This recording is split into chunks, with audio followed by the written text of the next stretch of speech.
Good morning. Good morning. I love to teach. I just do. I think I was born teaching. As good as I am speaking, I won't say preaching because that's not really what I do, unless I went like that. But as good as I am on Sunday morning, I think I'm better teaching.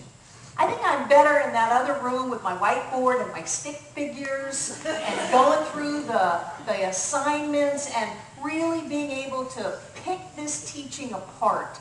This is called one-way communication, and this is very effective in this type of a setting. But when we get into classes, we have an opportunity to have two-way communication.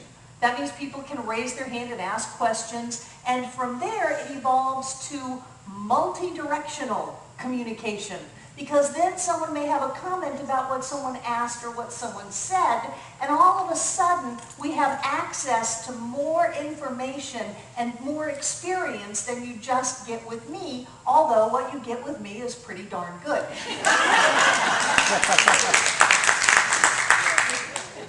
And so we're getting to that step in the year where classes start here. And I loved what you said, Maureen, that you went to all the classes, and you did. You were there. You were figuring it out. You wanted this thing. And we may have drawn you in with the science of getting rich, but we kept you by teaching you how to have your life work and how to have your life get better. And isn't that the way that it is? Don't we come into this teaching and we want to get some stuff? And isn't stuff great? God is in the stuff. But there is something deeper that happens when we really become students of the science of mind, because we find out that we're not just growing bank accounts, we're not just growing relationships, we're not just growing jobs and houses and cars and pretty sparkly things and all of that stuff. We get to grow that, but that's not where we stop. We find that we get to grow consciousness. And the idea of growing consciousness is very non-physical. This is one reason why a lot of people don't understand at all what in the world we're talking about here. Because we talk about that which is beyond the physical. We talk about the world of energy and vibration. We talk about that which is cause before the effect. Most people only deal with the world of effect, and they're very reactionary in that. And that's all they think exists. But we come together and we say, oh no, boy, the world of effect is just an afterthought. It's a byproduct of the world of energy, of the world of light, of the world of love. And so when we grow, I see some people nod their heads like, yeah, finally someone understands me. When we decide to grow consciousness, we're dealing with something that is very non-tangible. It is in a realm that is rarely discussed, because what we're doing is we're talking about opening up to that being that is more than who we are. And I'm going to use language to try to talk about something that you can't talk about with words. So when we grow consciousness, what we're doing is we're talking about this connection that we have. The first thing that we learn when we come into science of mind is that God is all there is. Well, what the heck does that mean? There's an energy, there's a presence, there's a power, there's a vibration, there's a light, there's a love. There's that which was before even time and space came into existence, and that is what you are. It's what everybody else is. It's what physical form is made out of. It is what guides and directs the experiences of your life, your use of that, your manifestation of that, your opening up of that. What in the world does that mean? What does that mean? Barbara's crazy. Crazy happy. And so when we talk about growing consciousness, we talk about learning that there is a reality that's going on that is before that reality which is seen.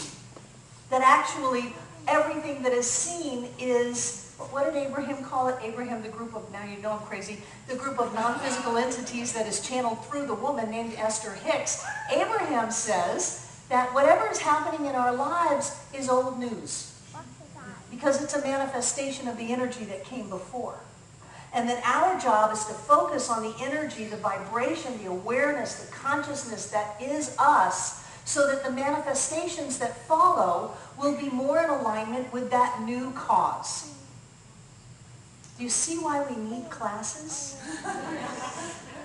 We need classes because this starts to get very deep. God is all that there is. You're a powerful, creative, spiritual being, alive and well on planet Earth. Everything that has ever happened has been a part of the perfect unfoldment of the spiritual path that you are on. There is no heaven or hell. There is no evil. There is no devil. There is only love and light and joy, and our willingness to open up and embrace that. You've already been perfect. You've always been perfect. You've always been whole. You are always complete. You did not show up broken, and you came with no missing parts. God is all there is. And God showed up as you. And it's the journey of the rest of our lives to embrace that, to open up to that, to allow that to move through us, so that of course we demonstrate and we create things. But that is so first grade. You want money? Just learn how to create it. Not a problem. You want success? Just learn how to create it. No big deal. The bigger job is to open up not only to that awareness of who you think you are, because we are simply a point of the vibration of all that God is in form at the point of us. We're just a tiny point. But to open up to that greater awareness that not only is who we are, but who is everyone else.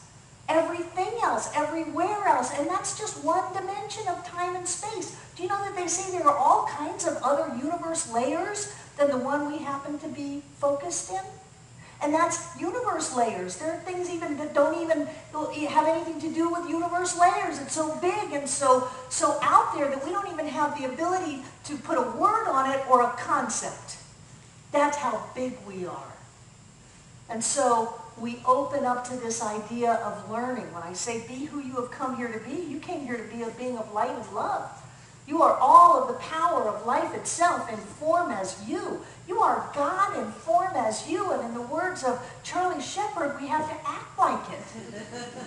So that when something happens, we don't react and go back into that idea of smallness. Well, I'm just a helpless victim. I'm just mere human. Don't ask too much of me. We are not mere human. We are God in form as us. We are spirit with our smile, with our lives, with our way of seeing the world. And I think that there are benefits that we can get on our spiritual path by choosing to incarnate on planet Earth that we just can't get anywhere else. And so we have a life of touch, a life of smell, a life, one of my favorites, of taste. We have a life of temperature. We have a life of other people. Even though I am you and you are me, it's nice that you have skin. It's nice that I can touch you. We come to planet Earth because at some level we get to expand through our experience here. It's almost like we're playing hide and seek. We show up as children and we go into hiding. We say, well, I'm just a baby.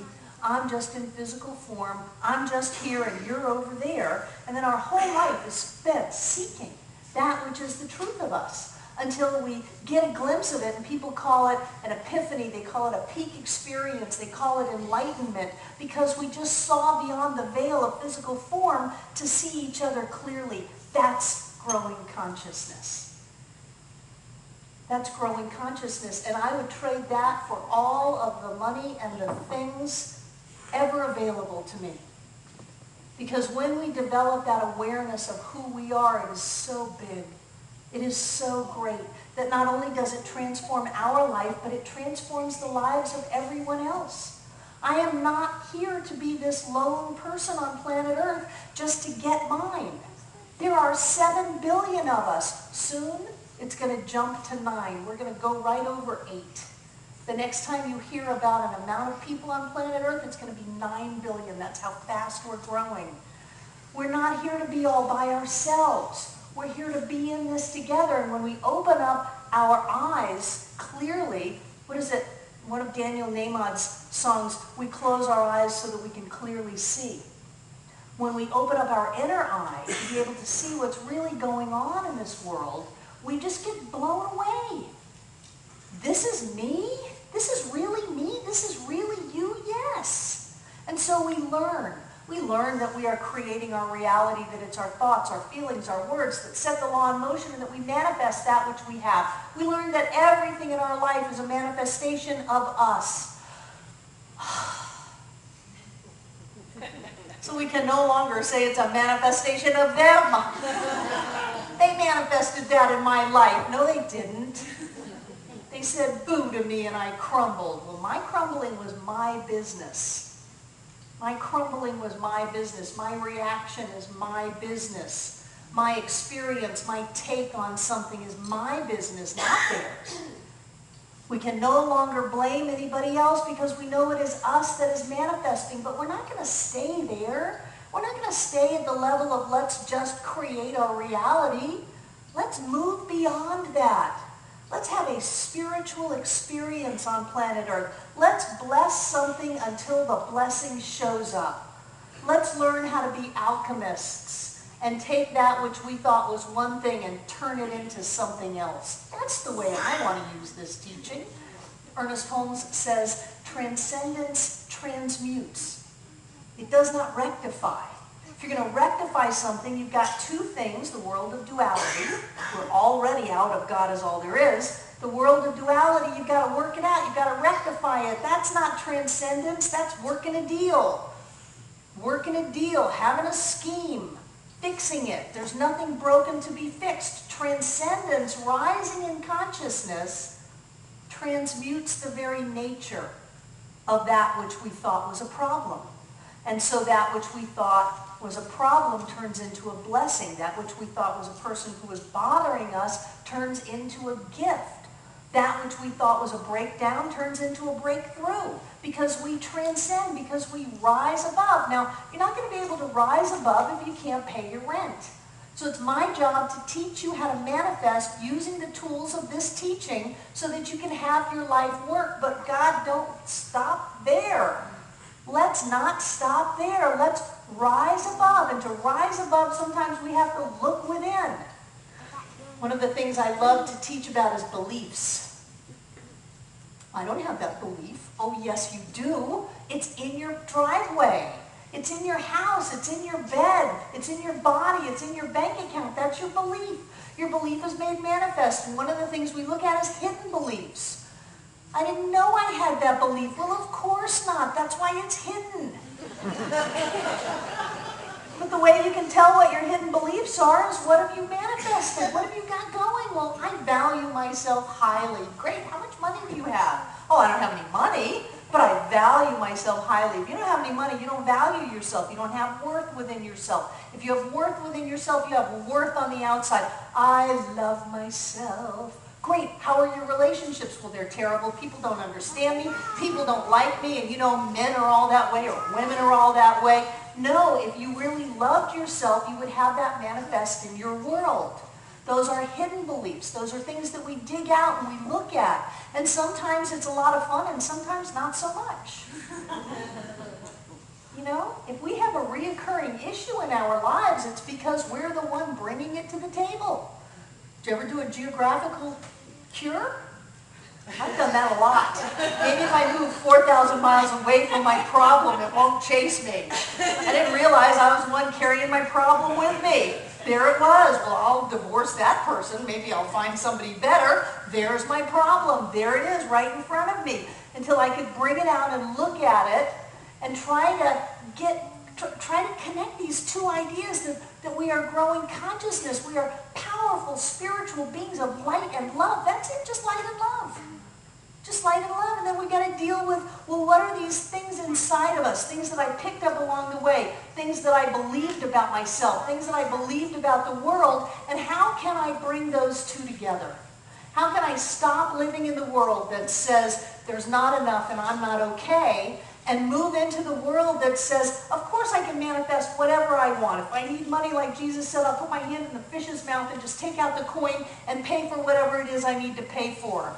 But I want to even go beyond that.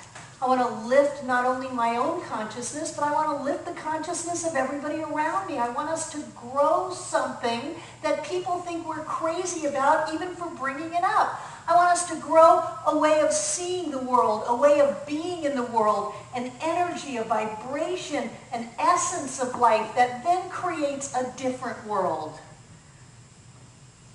I don't know any way to do that other than work on it. And as much as I love Sundays, I love being able to get into the nitty-gritty of it all and say, wait a minute, how does this work for me? What does this have to do with me? How can I move beyond this? I didn't even know I had this hurdle to jump over. Now I know I have the hurdle. I want to jump over it so that I can get beyond, so I can move forward in my life, so that I can take what is rightfully mine. A life of love and joy and peace and happiness. I want that.